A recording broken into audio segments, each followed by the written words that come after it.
Cuando abrí la puerta del sótano, sentí que alguien respiraba justo detrás de mí. No era el viento, no era mi imaginación y no era humano. Aquella noche, todo en la casa se volvió más denso, más oscuro, más silencioso. Algo estaba esperando en el fondo, y no fui yo quien bajó primero. Nunca quise regresar a esa casa. Durante años fingí que nada había pasado, que mis recuerdos eran apenas ecos de una infancia solitaria. Pero algunas puertas no se cierran del todo. Algunas sombras nunca se alejan realmente. Y el día que recibí la llamada diciendo que mi tío había muerto, supe que tenía que volver. Él vivía solo, en la vieja casona al borde del pueblo. Decían que estaba loco, que hablaba con gente que nadie más veía, que escribía cartas para personas muertas, pero yo lo conocía, o al menos creía que sí. Esa noche, mientras recogía sus cosas, encontré la grabadora, y todo empezó a desmoronarse. En la cinta se escuchaba su voz, y otra más baja, más áspera, más antigua. Me quedé escuchando en la oscuridad del salón, con las luces parpadeando y la temperatura cayendo sin explicación. No sabía si estaba soñando, delirando, o si algo se estaba manifestando a través de esas palabras. Pero entonces oí mi nombre, no en la grabación, no en mi mente, lo oí allá abajo, desde el sótano. Gabriel. Era su voz, pero no era su voz. Era como si lo que se había quedado atrapado en esa casa me hubiese estado esperando todo este tiempo. Y esta vez no me dejaría salir. Esta historia no es solo una leyenda, es un testimonio real, o al menos eso asegura quien nos la envió, junto con una nota escrita a mano que decía: si alguien más escucha esa voz, no la responda.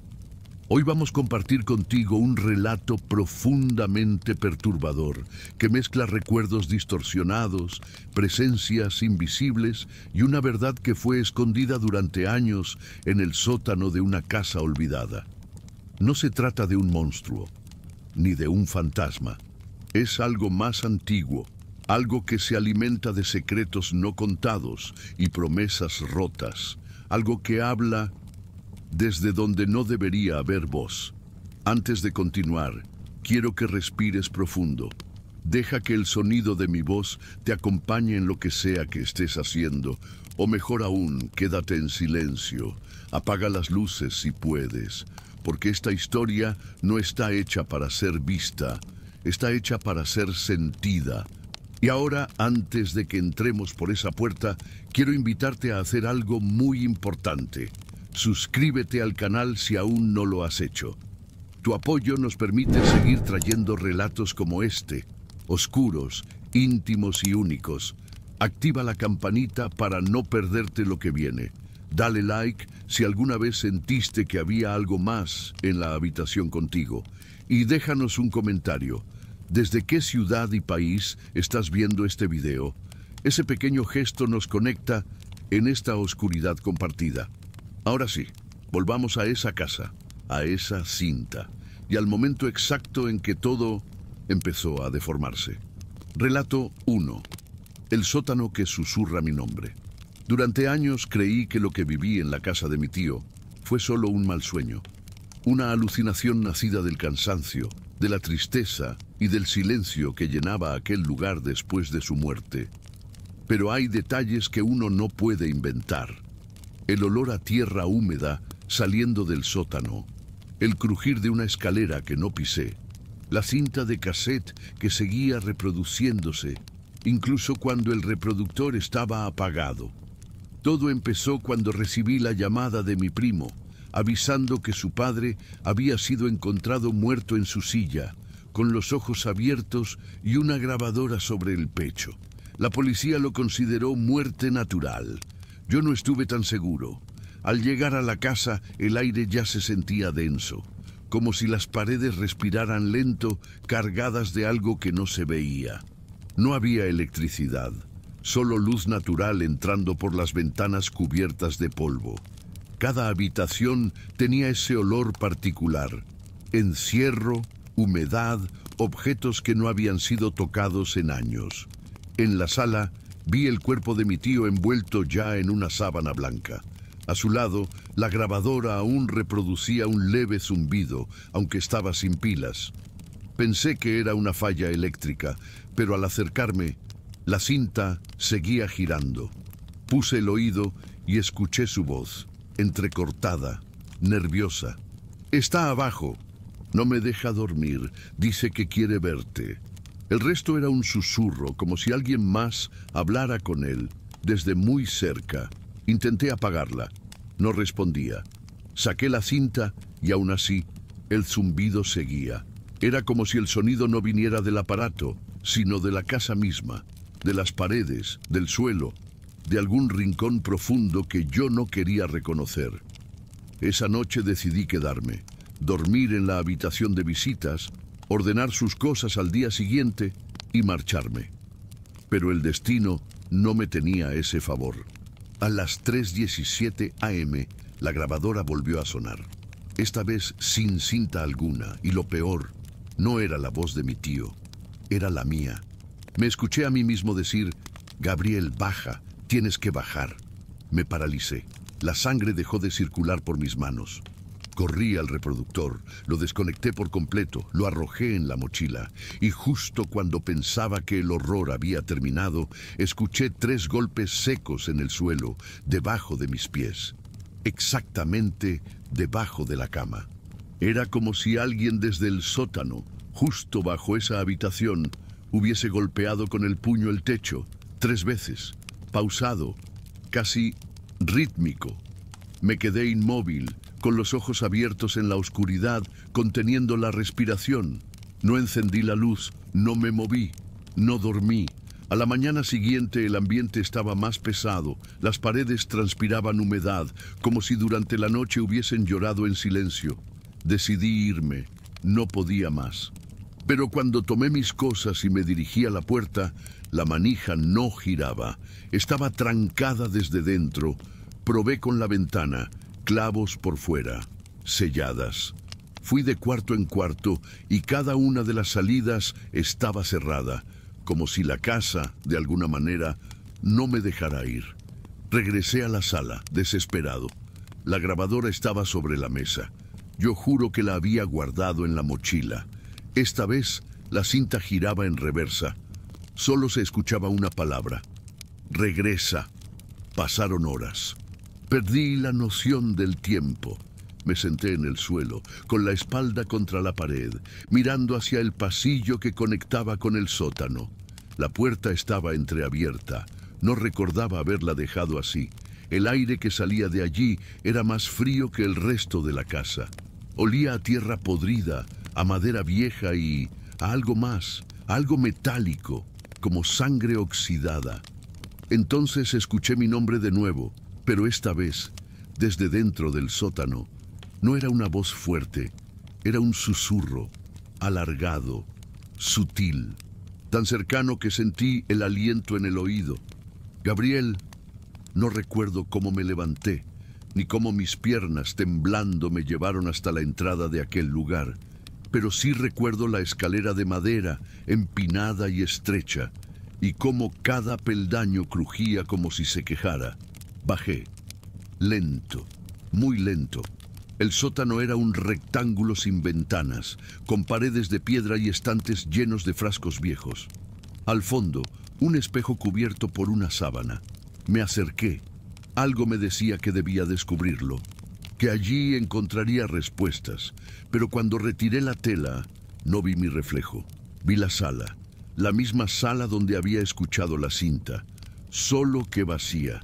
Y al fondo, una figura sentada en la misma silla donde mi tío había muerto, pero con la cabeza agachada.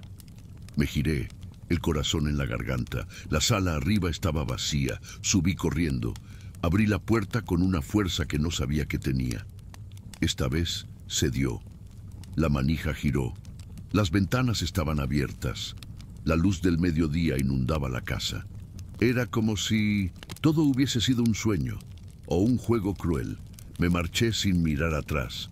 Dejé la grabadora, la cinta, todo. Ni siquiera cerré la puerta. Pero cuando llegué a casa, 3 días después, revisé mi contestadora. Había un solo mensaje, reproducido a las 3:17 am. Gabriel, ya no tienes dónde esconderte. Desde esa noche, cada vez que intento dormir, escucho ese zumbido. Y a veces, creo escuchar pasos en el pasillo. Sé que no hay nadie. Pero también sé que dejé una parte de mí en ese sótano y que algo de allá abajo vino conmigo. Antes de continuar, asegúrate de que las luces estén apagadas, porque lo que viene no te va a dejar dormir tranquilo. Y en un viejo hotel del centro, alguien aún espera detrás de una puerta que nunca debió abrirse. Relato 2. La habitación 206 nunca se desocupa. No recuerdo en qué momento dejé de dormir tranquilo. Tal vez fue cuando me mudé a esta ciudad o cuando empecé a trabajar en ese viejo hotel del centro. Al principio parecía un buen trabajo. Portero de noche, 4 turnos por semana, sin demasiadas responsabilidades más allá de vigilar las entradas y atender eventuales huéspedes tardíos. Pero desde la primera semana algo me inquietaba. No el edificio, ni los pasillos enmoquetados, ni el ascensor oxidado que a veces funcionaba solo. No, era algo específico, algo que venía de la habitación 206. Esa habitación siempre estaba cerrada, nunca se alquilaba, nunca se limpiaba, pero el encargado, un hombre mayor de apellido Muñoz, me dejó en claro desde el inicio: si escuchás algo viniendo de ahí, ignóralo.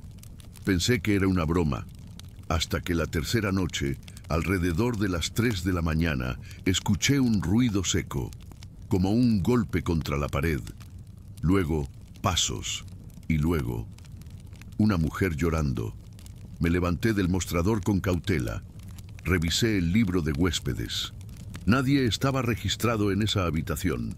Caminé por el pasillo en silencio, escuchando los sollozos más claramente con cada paso. Era un llanto entrecortado, de alguien que intentaba no hacer ruido, pero que no podía sostenerlo más. Me paré frente a la puerta 206 y toqué suavemente. Silencio. Me agaché, intentando mirar por debajo de la puerta, y vi algo que me heló la sangre. Una sombra que se movía hacia atrás, como si alguien se hubiese dado cuenta de que estaba siendo observado. Volví al escritorio sin decir nada. Esa noche no toqué el ascensor, no fui al segundo piso, no bebí café, solo esperé a que amaneciera. A la mañana siguiente, enfrenté a Muñoz. Le conté lo que había escuchado. Él me miró con una mezcla de pena y resignación. Esa habitación está sellada desde hace 11 años. Si la abrís, abrís lo que quedó ahí dentro. No entendí, o no quise entender. Pero esa noche, la voz volvió. Esta vez, no lloraba, reía, y me llamó por mi nombre. No se lo había dicho a nadie. No llevaba la identificación visible y nadie más estaba en el turno. Me levanté temblando y subí las escaleras. Esta vez no me detendría en la puerta. Sabía que algo estaba mal, pero necesitaba saber qué. Al llegar, la puerta estaba entreabierta. No recordaba haber escuchado el clic. Empujé lentamente. Dentro, todo estaba cubierto de sábanas blancas. La cama, los sillones, el espejo, olía a polvo, humedad y algo más, algo dulce, como flores secas. Un aroma artificial que no encajaba con el resto del lugar. Di un paso, otro, y cuando llegué al centro de la habitación, sentí el frío. Un frío que no venía del aire acondicionado. Era como si el ambiente se hubiese congelado de repente. La puerta se cerró detrás de mí con un golpe seco. Me giré, asustado, y escuché de nuevo la voz. ¿Por qué tardaste tanto? Era una mujer, pero no estaba en el cuarto. Venía desde dentro del espejo cubierto. Me acerqué lentamente. Algo dentro de mí me decía que no debía tocarlo, que no debía mirar, pero lo hice. Retiré la sábana. y vi algo que todavía me cuesta describir. El reflejo no mostraba la habitación, ni a mí. Mostraba otra versión, más vieja, más oscura.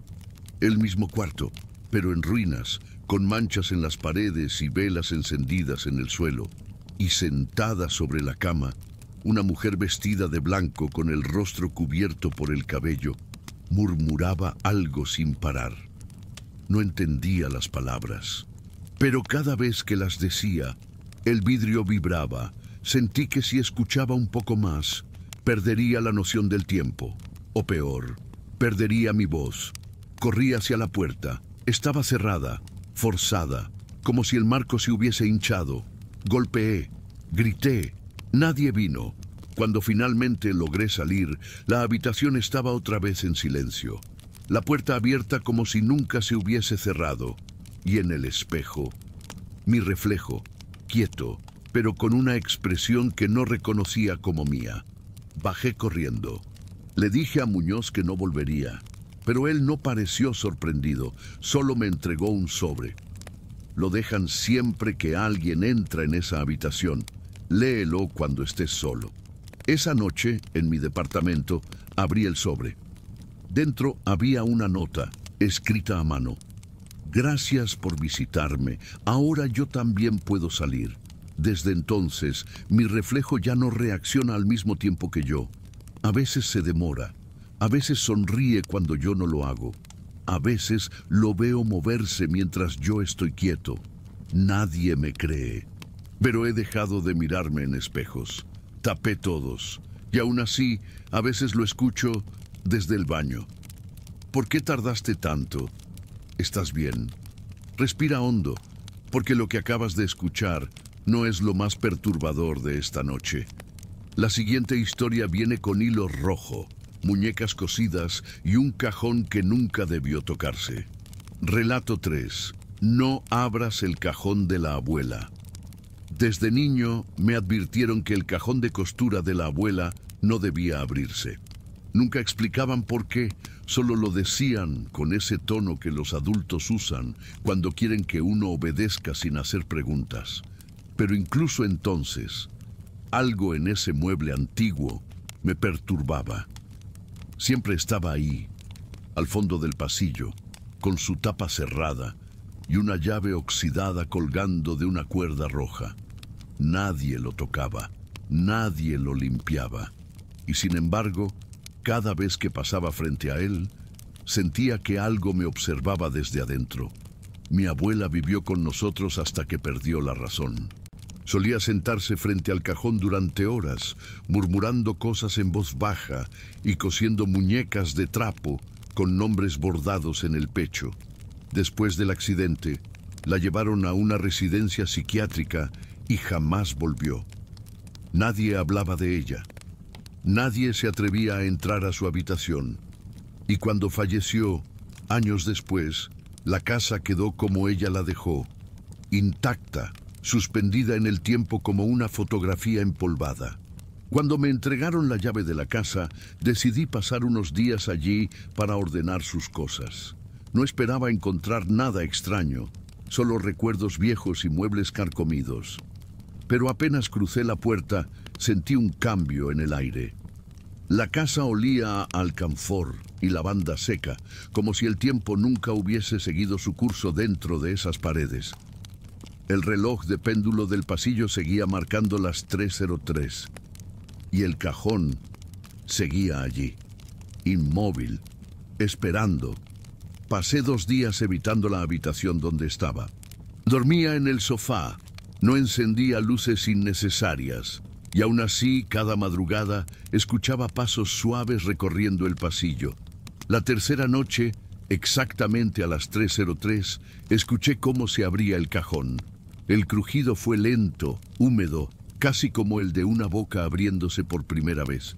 Me levanté con el corazón latiendo en la garganta. Crucé el pasillo con la linterna temblando en mis manos.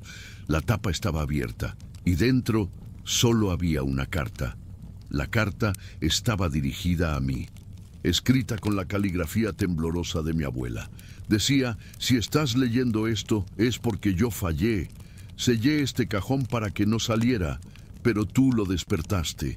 Ya no puedo protegerte. No abras las gavetas pequeñas. Cada una contiene un fragmento de lo que alimenta al reflejo, y si liberas todos, vendrá por ti. Las palabras no tenían sentido, pero me dejaron helado. Aún así, algo en mí, una mezcla de curiosidad y miedo, me empujó a abrir la primera gaveta. Dentro había un mechón de cabello gris atado con hilo rojo. En la segunda, una pequeña muñeca de trapo con mi nombre bordado, Julián. No entendía cómo era posible. La tercera contenía una dentadura postiza manchada, envuelta en tela negra. Cerré el cajón de golpe.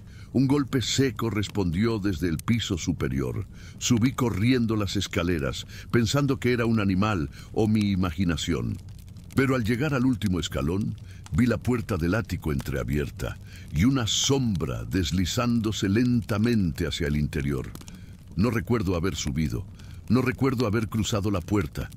Solo sé que de repente estaba adentro, rodeado de cajas, polvo y espejos, muchos espejos cubiertos con sábanas. Al fondo, uno sin cubrir, reflejaba algo que no era el ático. Reflejaba el pasillo de abajo, con el cajón abierto y la muñeca de trapo sentada al borde, balanceando los pies. Me giré. No había nada detrás, pero el reflejo seguía mostrándolo. Entonces lo escuché. Julián, ven a coser conmigo. Corrí. Bajé tropezando, sudando, con las luces parpadeando detrás de mí. Cerré el cajón con fuerza, lo aseguré con la llave y lo envolví en una sábana. Lo arrastré hasta el sótano y lo guardé allí, entre cajas viejas y recuerdos olvidados. Sellé la puerta con clavos, velas y sal. Esa noche dormí en el auto. Al día siguiente, regresé a mi apartamento en la ciudad. Creí que todo había terminado. Pero una semana después, a las 3:03, el reloj de mi cocina, que nunca funcionó, comenzó a sonar. Desde entonces, cada madrugada, escucho el crujido de madera abriéndose. Encuentro hilos rojos en mis sábanas. El otro día, al despertar, había una nueva muñeca sobre mi escritorio. No tiene ojos, pero tiene mi voz. Cuando la acerco al oído, susurra, quedan 3 gavetas. No sé cuántas noches más puedo resistir. No sé si al final yo también terminaré cosiendo muñecas, repitiendo nombres, esperando que alguien más herede el cajón. Si tú encuentras este relato y si alguna vez ves un mueble con llave roja, no lo abras. No importa lo que escuches. No importa si el mueble te llama por tu nombre. Algunos objetos fueron creados para sellar cosas que no deben tener forma. Y a veces, lo que cosemos termina cosiéndonos por dentro. Algunos objetos deberían quedarse cerrados. Pero hay lugares donde ni las cerraduras ni los recuerdos consiguen contener lo que quedó. Como en la habitación sin número de un hotel donde el huésped nunca hizo el check-out. Relato 4. El huésped que nunca hizo el check-out. Trabajar de recepcionista nocturno en un hotel viejo puede parecer aburrido, pero a veces es peor que eso. Especialmente cuando ese hotel tiene un cuarto que nunca figura en los registros y un huésped que nadie recuerda haber visto llegar. Durante los primeros meses todo parecía normal. Turistas perdidos, parejas discretas, empresarios con insomnio. Pero cada vez que revisaba los registros, había una habitación que aparecía y desaparecía sin patrón lógico. La 313. Un número que ni siquiera existía físicamente entre los cuartos del tercer piso. Pero en el sistema, de vez en cuando, alguien hacía el check-in. La primera vez que lo noté fue una noche de tormenta. Revisando el sistema de reservas, apareció habitación 313. Registrado, Emiliano G. No tenía número de documento ni método de pago. Pensé que era un error del sistema, pero al intentar borrarla, el cursor se congeló. Minutos después, la luz del pasillo del tercer piso se apagó. Subí para revisar. Todos los cuartos estaban cerrados, menos uno. Una puerta sin número ligeramente entreabierta, de donde salía una brisa helada. Toqué, nadie respondió. Miré dentro y me juré que nunca más subiría solo. La habitación estaba vacía, salvo por una silla en el centro. Sobre ella, un abrigo empapado, y en el suelo, barro, como si alguien hubiese entrado caminando desde un bosque. Me alejé lentamente. Cerré la puerta. Cuando llegué al mostrador, el nombre había desaparecido del sistema. Emiliano G. ya no figuraba. Pero la silla seguía allí. Aparecía en la cámara de seguridad, aunque nadie la había reportado como mobiliario del hotel. Y esa noche, en el pasillo de la lavandería, escuché pasos mojados, uno tras otro, lentos, deliberados, y una voz. «Ya hice mi check-in», le conté a mi supervisor. Me dijo que no me preocupara, que esa habitación fue clausurada hace años. Infiltración, goteras, problemas estructurales. Pero en su mirada había algo más, algo que no se dice. Volví al sistema. La 313 no figuraba, ni como ocupada, ni como vacía, ni siquiera como existente. Pero cada miércoles a las 2:17 a.m., el sistema imprimía un ticket con el nombre Emiliano G. y una tarifa de pago exacta, en efectivo.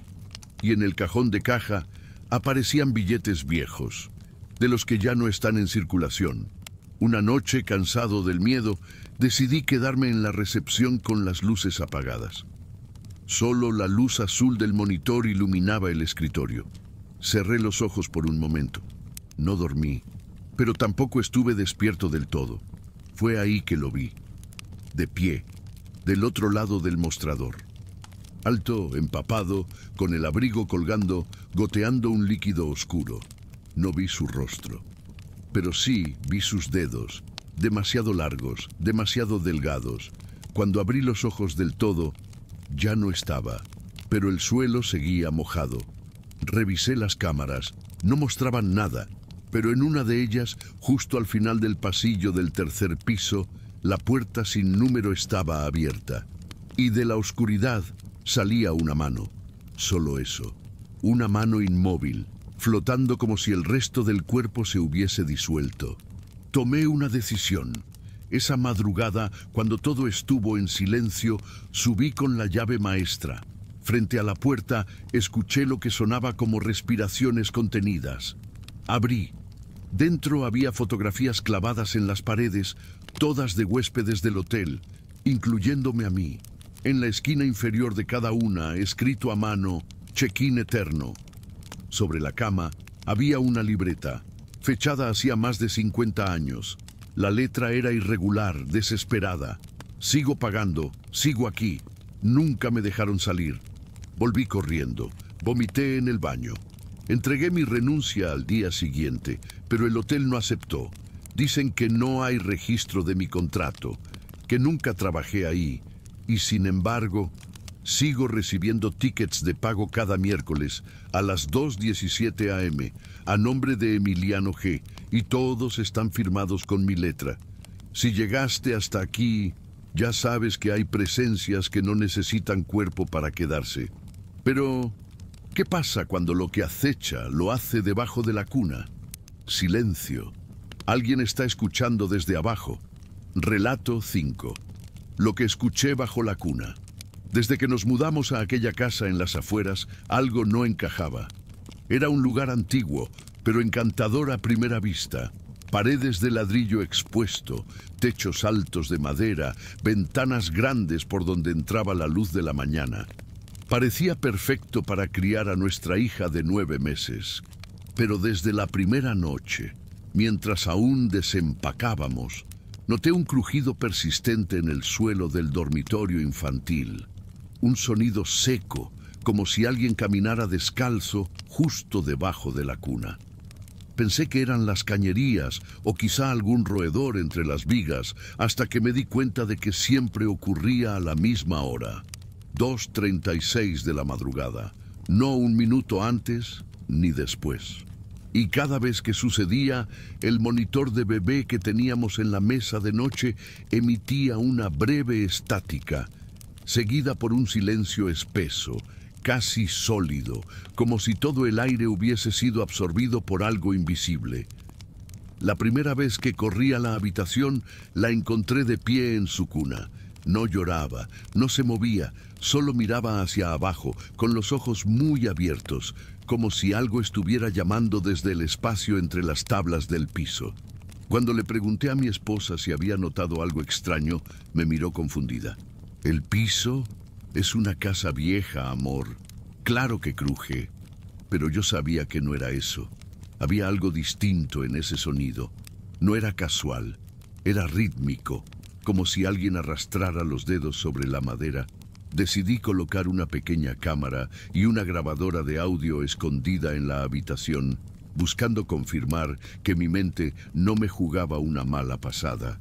Lo que capturé esa noche cambió todo.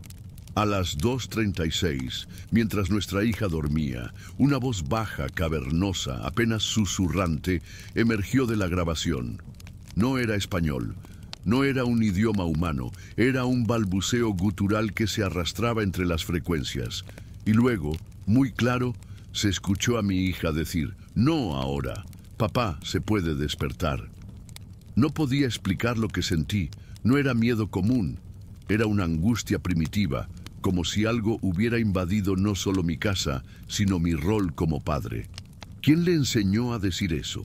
¿Por qué su voz era tan segura, tan calmada? Revisé el video.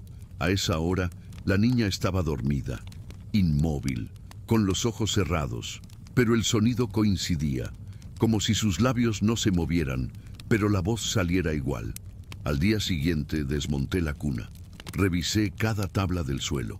No encontré huecos, ni ratas, ni cámaras ocultas. Pero había una marca extraña bajo la cuna, un símbolo tallado en la madera. No lo reconocí. Era como un espiral roto, rodeado de líneas torcidas. Tomé una foto y la envié a un amigo antropólogo. Me respondió 2 horas después con una frase que aún me hiela la sangre. Ese símbolo es muy antiguo. Algunas culturas lo llamaban la marca del que escucha desde abajo. Esa noche dormí en la habitación de mi hija. Me senté en la mecedora junto a la cuna, cuchillo de cocina en mano, esperando que algo pasara. No le dije nada a mi esposa. No quería asustarla. Apagué todas las luces menos la del monitor. A las 2:35 el aire cambió. Lo juro, se volvió más denso, como si cada molécula vibrara con una frecuencia invisible. El monitor estalló en estática, la lámpara parpadeó, y desde debajo del suelo escuché mi nombre, no pronunciado con voz humana, sino como un murmullo imitado, como si algo tratara de recordar cómo se hablaba. Era mi nombre, pero deformado, alargado, torcido. Me agaché lentamente y pegué el oído al suelo. Escuché una respiración, lenta, profunda, directamente bajo mis pies. Era imposible. El sótano estaba en el otro extremo de la casa. Y sin embargo, algo estaba allí abajo, justo debajo de nosotros. Fui al sótano esa misma madrugada. Bajé con una linterna, solo, mientras mi hija dormía arriba. Busqué durante horas, nada. Pero cuando me giré para subir nuevamente, vi algo que me dejó paralizado. Una cuna vieja, completamente cubierta de polvo, estaba arrinconada en una esquina. No era nuestra. No la habíamos visto al mudarnos, pero en uno de sus costados, grabado a fuego, estaba el nombre de mi hija, su nombre exacto y la fecha de nacimiento, pero de hace 73 años. Me acerqué temblando. Dentro había una manta sucia y algo envuelto en ella. No quise tocarlo. Corrí escaleras arriba, cerré la trampilla del sótano con llave y dormimos todos en el salón. Al día siguiente, contraté a un sacerdote para bendecir la casa. Pero cuando llegó y le mostré el símbolo que fotografié, su rostro cambió. «Esto no es de Dios», dijo. «Esto es anterior». Durante las siguientes semanas, todo pareció calmarse. Pero yo no me tranquilizaba. La cámara captaba movimientos sutiles bajo la cuna, como si el piso respirara. A veces, mi hija se despertaba llorando, señalando hacia abajo. Decía que el hombre sin cara quería una canción. Yo trataba de convencerme de que era solo una fase, una pesadilla. Hasta que una noche, mi esposa me llamó gritando desde la habitación. Entré corriendo. Nuestra hija no estaba en la cuna. No había ventanas abiertas, no había puertas forzadas, y entonces escuchamos su risa saliendo del monitor. Pero el monitor estaba apagado. Pasamos casi una hora buscándola, llamándola, revisando cada rincón. Finalmente, la encontramos sentada en el suelo del sótano, frente a la cuna antigua, sonriendo, con los ojos cerrados, tarareando esa misma melodía sin sentido que capturamos en la grabación. No ahora, papá se puede despertar. No recordaba cómo había bajado, no supo decirnos, solo dijo que el de abajo le había abierto la puerta. Desde entonces, dorme entre nosotros. Tirei a cuna, sellei o sótão, queimei a manta antiga, mas nada disso parece suficiente. Todas as madrugadas, às 2h36, o monitor apita, mesmo sem estar conectado, e debaixo da cama, sinto como se alguém esperasse pelo momento em que eu dormisse. E finalmente esquecesse de trancar a porta. Tal vez pienses que cerrar puertas o sellar un sótano es suficiente, pero hay cosas que no viven en lugares, viven en reflejos. Y el siguiente relato te hará pensar 2 veces antes de mirar al espejo. Relato 6. El reflejo que no me devolvía la mirada. Nunca me gustaron los espejos. Desde niño evitaba pasar frente a ellos cuando estaba solo.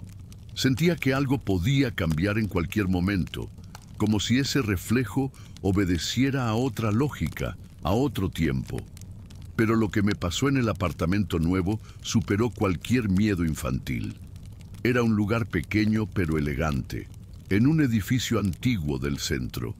Apenas me mudé, noté que el espejo del baño tenía algo extraño. No reflejaba del todo bien. Había un leve retardo, como si mi imagen titubeara antes de moverse. Pensé que era un defecto del vidrio. Hasta que una noche, mi reflejo no parpadeó al mismo tiempo que yo. Era un espejo redondo, con bordes metálicos y un ligero desgaste en el centro. Al principio creí que era mi imaginación, producto del cansancio, pero comencé a hacer pruebas. Movía la mano, sonreía, parpadeaba, y siempre había un microsegundo de diferencia, casi imperceptible, hasta que una madrugada mi reflejo sonrió sin que yo lo hiciera. Me congelé. Lo observé por minutos. Volvió a sincronizarse, pero el instante bastó. Desde entonces, cada vez que entraba al baño, sentía que alguien más me observaba desde el otro lado.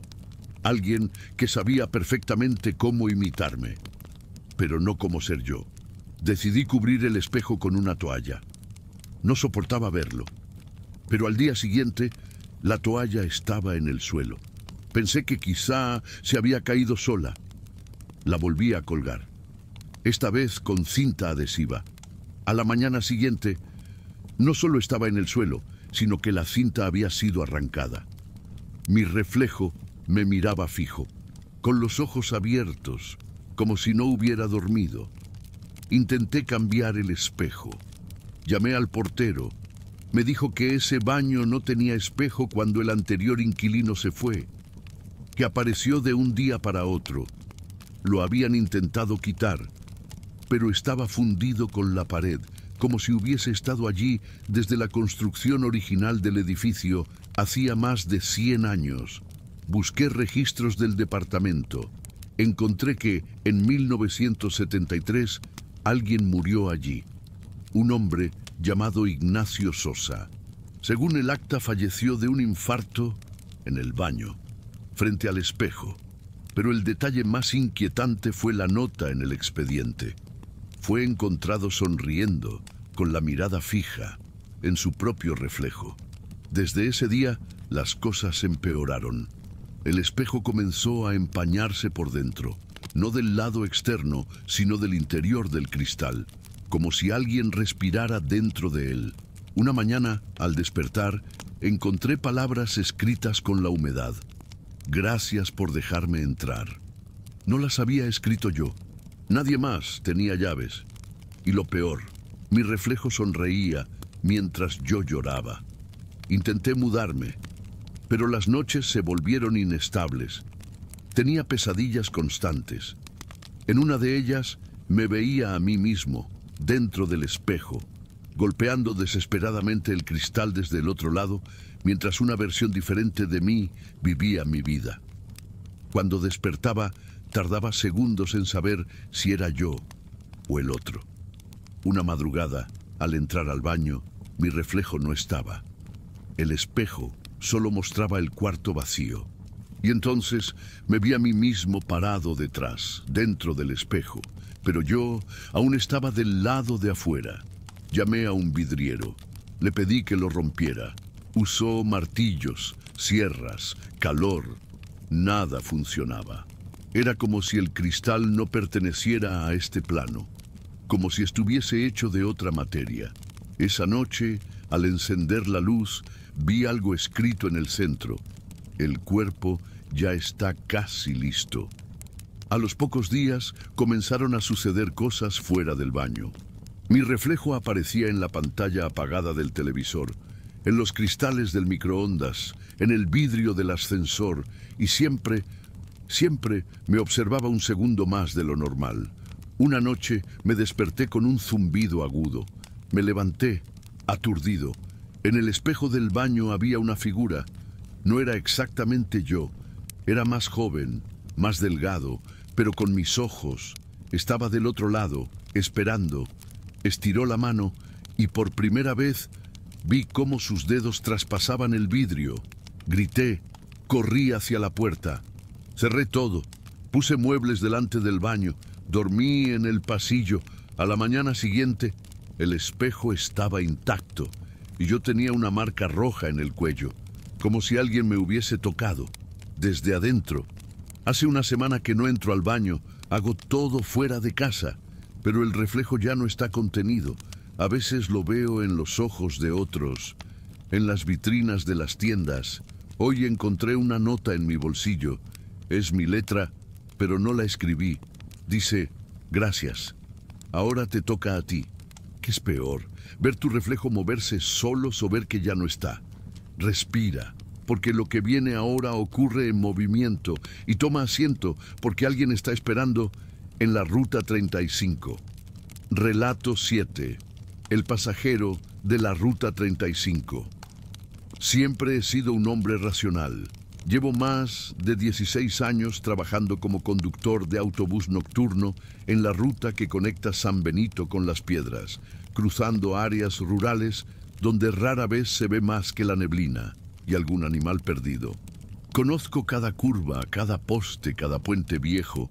Nunca me dejé llevar por supersticiones ni historias de fantasmas que suelen contar los más jóvenes del terminal. Pero una noche, una sola, basta para arrancarte lo que creías ser.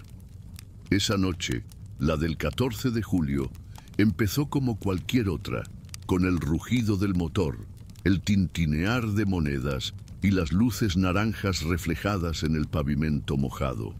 Nada indicaba que iba a recoger a un pasajero que no figuraba en la lista, que no tenía rostro claro y que cambiaría para siempre mi manera de mirar por el retrovisor.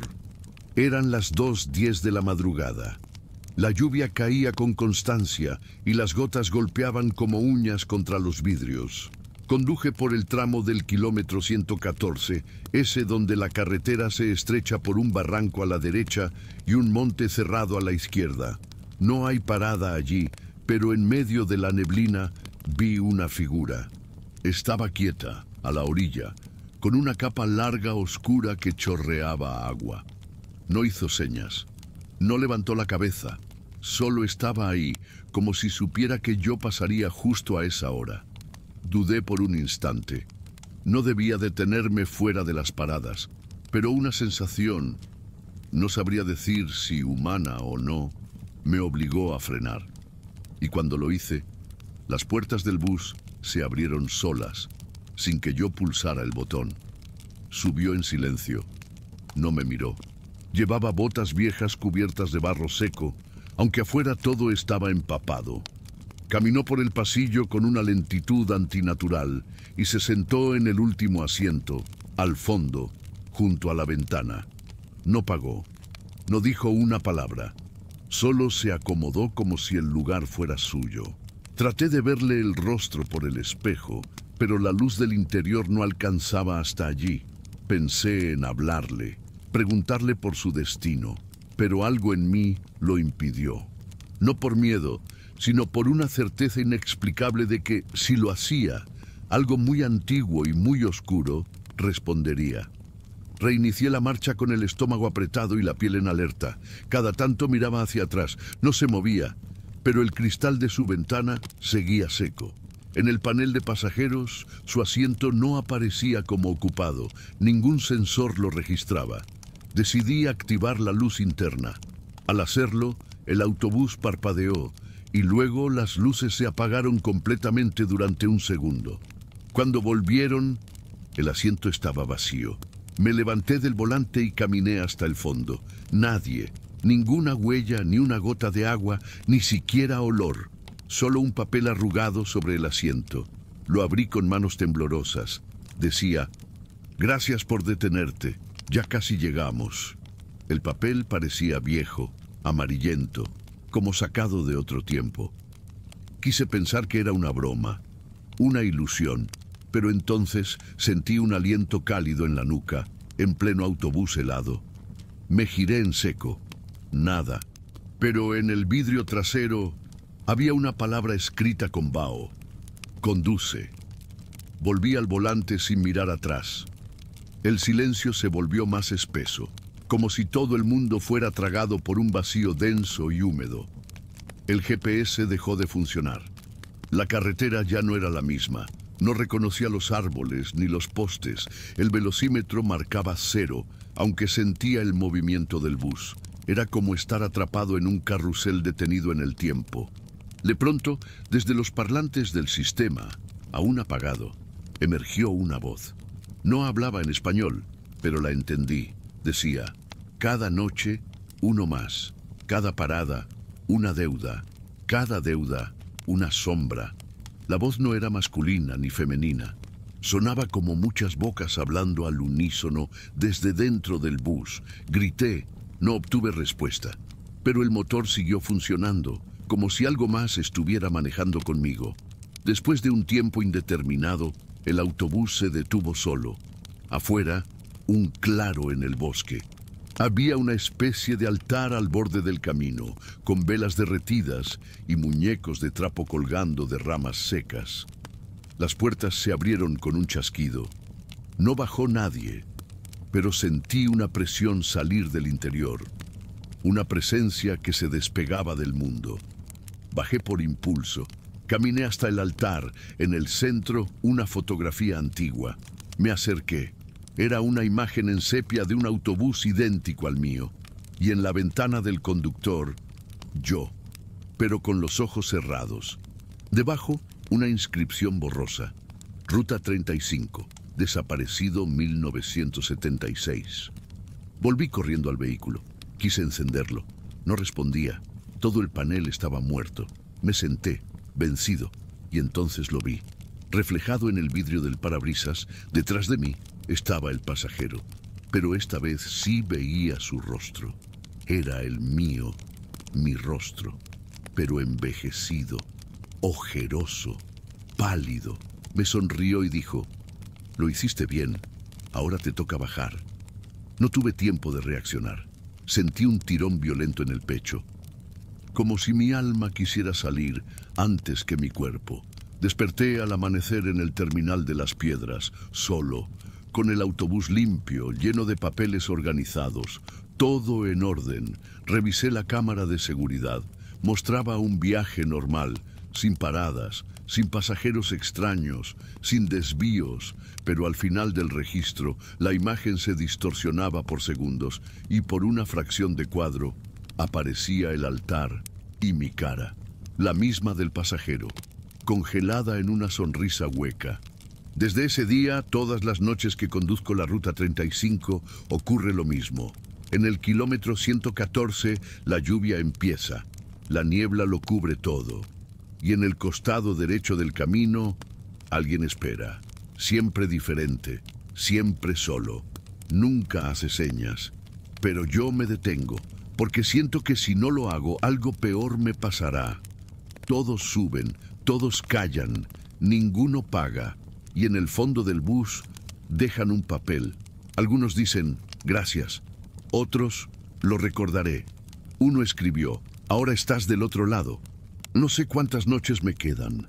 A veces siento que ya no conduzco un autobús, sino un cortejo, como si fuera el chofer de los que no pudieron despedirse, como si llevara almas hacia un destino que nadie nombra.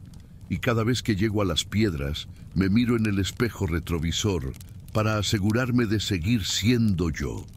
Pero últimamente, mi reflejo parpadea un segundo más tarde, y cuando sonrío, él no lo hace.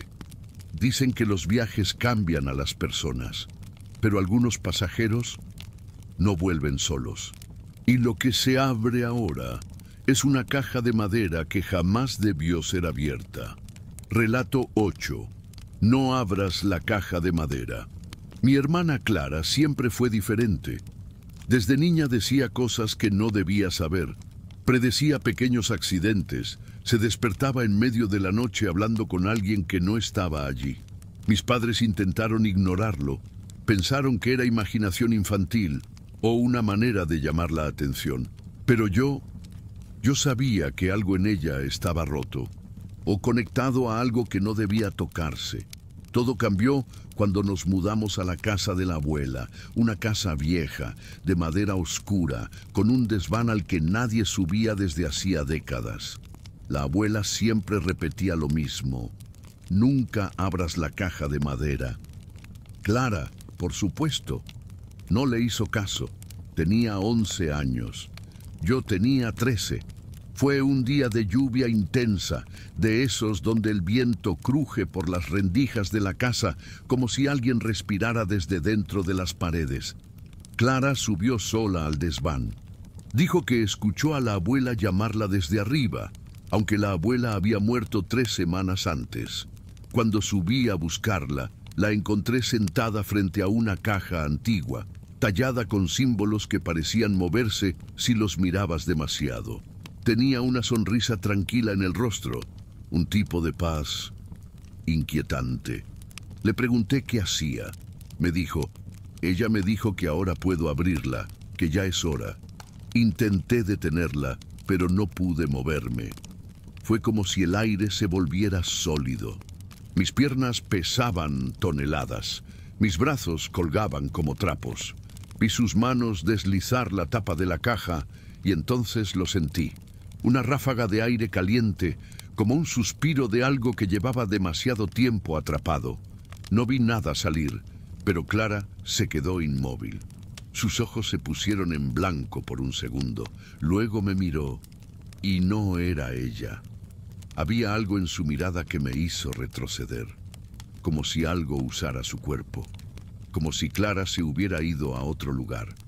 Esa noche comenzó a hablar dormida, pero no con su voz. Era más grave, más antigua. Decía frases en un idioma que no reconocía. Al amanecer, en su cama, aparecieron marcas como garras sobre las sábanas, y en la pared, escritas con lo que parecía carbón, 2 palabras: Ya Bin. Intentamos ignorarlo. Mi madre lloraba en silencio. Mi padre decía que era un trastorno, que necesitaba ayuda médica. Pero ninguno de nosotros volvió a subir al desván. Clara tampoco, o al menos eso creímos. Pasaron semanas. Clara comenzó a cambiar. Ya no comía con nosotros. Se encerraba en su cuarto y se quedaba horas mirando el espejo. A veces, cuando pasaba por la puerta, oía susurros dentro. Al principio eran leves, luego se volvieron insistentes. La llamaban por su nombre. Le decían cosas que no debía saber. Una noche me atreví a entrar sin tocar. Ella estaba de espaldas, sentada frente al espejo, pero el reflejo la mostraba de frente, sonreía, y me hizo un gesto para que no dijera nada, un gesto que Clara nunca haría. Intentamos alejarla de la casa. Mis padres la llevaron a casa de unos tíos en la ciudad, pero volvió sola 2 días después. Nadie la había visto salir. Cuando le preguntamos cómo lo hizo, dijo: «Él me abrió la puerta». Desde entonces todo se aceleró. Animales muertos comenzaron a aparecer en el patio. Pájaros golpeaban las ventanas sin motivo. Las luces parpadeaban cada vez que Clara estaba cerca. Una madrugada escuchamos un grito. La encontramos parada frente al desván, con la caja en las manos, cerrada, pero ahora goteaba. Mi padre intentó quemarla. Salimos al bosque, la roció con gasolina, la prendió fuego, pero no se consumió. Solo ardió por segundos y luego quedó intacta, como si el fuego no pudiera tocarla. Esa noche soñé con la abuela.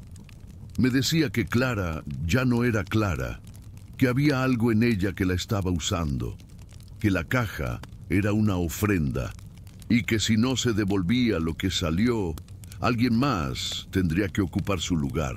Clara desapareció durante 3 días. La buscamos por todo el pueblo. Nadie la vio. La policía encontró sus huellas cerca del cementerio viejo, donde ya no se entierra a nadie. El tercer día volvió, sucia, descalza, con los ojos cerrados, pero caminando como si viera perfectamente. Dijo: «Lo vi, está debajo». Él también tenía un espejo. Esa misma noche, el espejo de su cuarto se quebró sin razón. Y detrás del vidrio roto había una foto vieja pegada, de Clara, pero en blanco y negro, y con fecha de 1913. Mi madre se fue, no pudo más. Mi padre comenzó a beber, y yo empecé a escribir todo, cada cosa rara, cada palabra, cada susurro. Clara ya no dormía, solo esperaba sentada abrazando la caja. Un día me dijo: «Él quiere hablar contigo también. Dice que te pareces a ella». Le pregunté a quién. Respondió: «A la que abrió la caja la primera vez.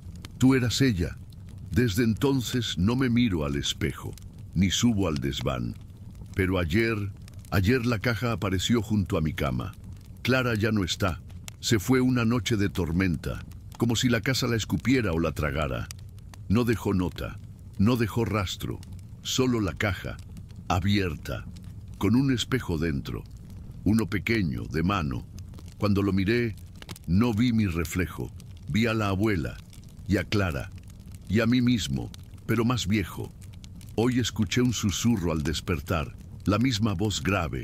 Me dijo: «Gracias por abrirla de nuevo». Cuando una caja se abre, se libera más que un secreto, y a veces lo que dejamos escapar escribe su propia historia. Y la última carta de esta noche fue enterrada en el bosque por una mujer que ya no pertenece a este mundo. Relato 9. La mujer que enterraba cartas en el bosque. Durante años trabajé como guarda forestal en una reserva natural al norte de León. Mi función era simple: patrullar los senderos, vigilar incendios, espantar cazadores furtivos y registrar cualquier fenómeno extraño relacionado con el entorno. Nunca pensé que tendría que documentar algo que no pertenecía a ninguna categoría oficial. Comenzó con un reporte común. Un excursionista decía haber visto a una mujer vestida de negro, de pie, junto a un roble centenario. No tendría importancia si no fuera porque esa descripción coincidía con reportes de hace más de 30 años, y todos aseguraban que ella enterraba algo, siempre en el mismo lugar, siempre al anochecer. Decidí investigar por cuenta propia. Subí al sendero viejo de los Álamos, el que nadie usa desde que la tormenta de 2003 dejó los árboles partidos como huesos. El aire era más frío ahí, más denso. No cantaban aves, no se oían insectos, solo el crujido de mis pasos sobre la hojarasca húmeda. Al llegar al claro señalado por el denunciante encontré algo, tierra removida recientemente. Cavé con mis manos y desenterré una pequeña caja de madera envuelta en tela negra. Dentro había una carta. Estaba firmada, pero con sangre, y comenzaba con las palabras: «Lo siento, hija mía». No sabía qué hacer. Llevé la carta al puesto forestal. Pensé en entregarla a la policía, pero algo me detuvo. Al leerla, sentí una tristeza tan densa que me hizo llorar sin saber por qué. La mujer que la escribió parecía despedirse de alguien que no conocía. Decía cosas como: «No me perdones, yo también fui empujada. El bosque lo sabe todo». Esa noche no dormí. Tuve sueños extraños. Ramas que se retorcían como dedos, susurros que salían de troncos huecos, una figura que caminaba entre los árboles arrastrando un vestido manchado. Y cuando desperté, había barro en mis zapatos. Volví al bosque al amanecer. No podía evitarlo. Algo me atraía. En el mismo lugar de antes, vi a lo lejos una silueta, una mujer, de pie, lenta, de espaldas. Observaba el suelo como si supiera que yo estaba ahí. No me atreví a acercarme. Me escondí. Ella cavó un pequeño agujero y colocó otra caja. Luego se alejó. No caminó. Se desvaneció entre los árboles, como humo. Esperé hasta que el sol estuvo alto. Corrí hasta el sitio. Era otra carta. Misma tela, misma caja, misma firma con sangre. Esta vez decía: «Tú no debiste leer la anterior». Comencé a investigar. Revisé archivos antiguos, desapariciones, leyendas locales. Encontré un nombre: Elisa Vargas. Había vivido en una cabaña cerca de la reserva en los años 60. Su hija, Lucía, desapareció a los 8 años sin dejar rastro. Dijeron que la niña se perdió entre los árboles, pero algunos vecinos aseguraban que Elisa la había enterrado viva por creer que estaba poseída. Fue internada en un hospital psiquiátrico, pero nunca encontraron el cuerpo, ni tampoco el lugar donde lo habría hecho. El bosque se tragó la verdad, o la protegió. Volví cada noche durante una semana, y cada vez había una nueva caja enterrada, algunas con cartas, otras con mechones de cabello. Una contenía un espejo roto, otra un trozo de un vestido infantil. Las cartas eran fragmentos de confesión, pero también advertencias. Me hablaban, usaban mi nombre, me decían cosas que yo nunca había contado a nadie. Una decía: «Tus pensamientos no son tuyos aquí». Otra: «No sigas leyendo». Pero no pude parar. La octava caja contenía una foto, borrosa, antiguamente en blanco y negro, pero teñida por la humedad del bosque. Era yo, o alguien idéntico a mí, pero con la piel más pálida y los ojos completamente negros.